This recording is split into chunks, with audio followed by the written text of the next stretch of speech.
Hello and welcome back to Voyage of a Time Wanderer. Today I just wanted to do a quick heads up video about an upcoming read-along of Dracula by Bram Stoker.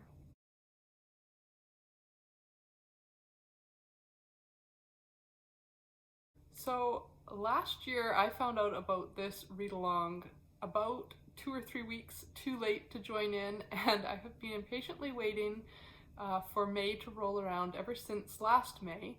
And so I wanted to do a heads up video in case any of you might be interested in joining in so that you don't miss out on the opportunity to jump into this read-along this year.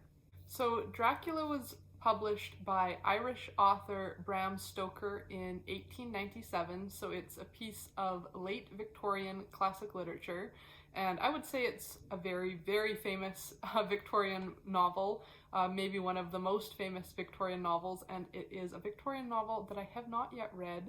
I typically don't read a lot of horror, fantasy kind of novels, but considering how famous this book is and how influential to our culture it is, I'm sure I'm missing out on tons of little references in other works that I read, and because I do enjoy Gothic literature and sensation novels, I'm hoping that I'm going to enjoy it.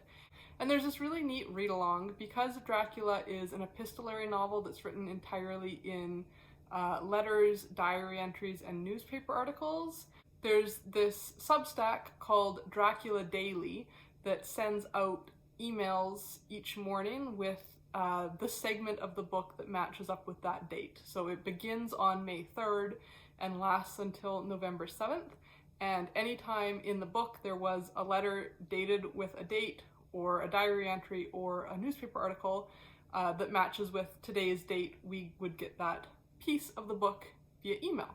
So I think that that sounds like a really unique and interesting way to experience Dracula. I've never read a book in that kind of format before where I try to read along with the book in real time. I've participated in a couple read-alongs of serialized novels where the segments of the book are read in the serialization schedule, but I've never read an epistolary novel matching up with the dates of the letters, and I just think that that is so neat. And I was devastated last year when I found out about it at the end of May or early June, and I considered catching up and participating last year, but ultimately I decided I wanted the full experience, so I am going to be reading Dracula this year with the Draculadaily Substack, and I'll put a link there to the creator's Substack page in case you're interested in signing up for those emails or you're curious. They also have a little bit of an FAQ page with some more information about what the whole project is. And this year there's also going to be an audio drama following the same schedule, releasing as podcast episodes aligning with the dates, and that is called Read Dracula. So that looks really interesting too. It's going to be a full cast of narrators, and they said they're going for more of a radio drama feel than an audiobook while maintaining the full text of the novel. So if you're someone who prefers audiobooks or podcasts, you could also sign up for the Read Dracula podcast and follow along with the book that way. So that's the whole video. I just was really bummed when I missed out on signing up last year, so I just wanted to post a heads up in case anyone hadn't heard about it and is interested and intrigued. So when this video comes out, I think it will be exactly 1 week until the first email. The first email with the first part of the book is coming on May 3rd.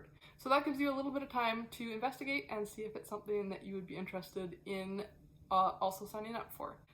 And I am impatiently waiting for May 3rd for my first Draculadaily update. Thanks for watching, and until next time, enjoy wandering through the pages of a good book.